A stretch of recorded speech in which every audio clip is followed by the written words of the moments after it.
Hi friends, welcome to our channel. AP ఎలక్షన్లకు సంబంధించి ఒక తాజా అప్డేట్ అయితే మనకి రిలీజ్ అవ్వడం జరిగింది. ఈ వీడియోలో చాలా చక్కగా నేనైతే మీకు చెప్పడం జరుగుతుంది. వీడియోని స్కిప్ చేయకుండా చాలా జాగ్రత్తగా చూడండి, వినండి. సో ఫ్రెండ్స్, అదేవిధంగా వీడియో మీకు నచ్చింది అనిపిస్తే తప్పకుండా వీడియోకి ఒక లైక్ని ఇవ్వండి. ఇలాంటి లేటెస్ట్ అప్డేట్స్ మీరు పొందడం కోసం ఛానల్ని ఇప్పుడే సబ్స్క్రైబ్ చేసుకోవడం మర్చిపోద్దు. లేట్ చేయకుండా వీడియో అయితే స్టార్ట్ చేద్దాం. ఏపీలోని ఏపీ అసెంబ్లీ ఎన్నికలు, ఏప్రిల్లోనే సార్వత్రిక ఎన్నికలు, ఫిబ్రవరి చివరి లేదా మార్చి మొదటి వారంలోని ఎన్నికల షెడ్యూల్ విడుదల. ఆంధ్రప్రదేశ్ అసెంబ్లీకి కూడా ఏప్రిల్లోనే ఎన్నికలు, ఏప్రిల్ 16న ఎన్నికలు నిర్వహించాలని రిఫరెన్స్ డేట్గా పెట్టుకున్న ఈసీ.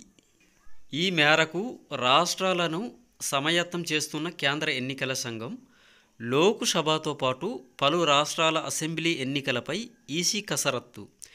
ఏప్రిల్ 16న ఎన్నిక తేదీగా భావించి ఏర్పాట్లు చేసుకోవాలనేసి అధికారులకు ఆదేశాలిచ్చిన ఢిల్లీ ఎన్నికల ప్రధానాధికారి ఏప్రిల్లోనే ఎన్నికలంటూ దేశవ్యాప్తంగా ప్రచారం.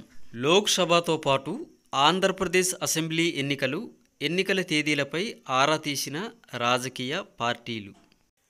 ఢిల్లీ సీఈఓ ఇచ్చిన తేదీలపై ఈసీ విచారణ.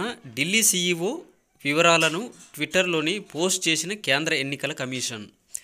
2019లోని ఏప్రిల్ 11 నుండి మే 17 వరకు 7 దశల్లోని జరిగిన ఎన్నికలు.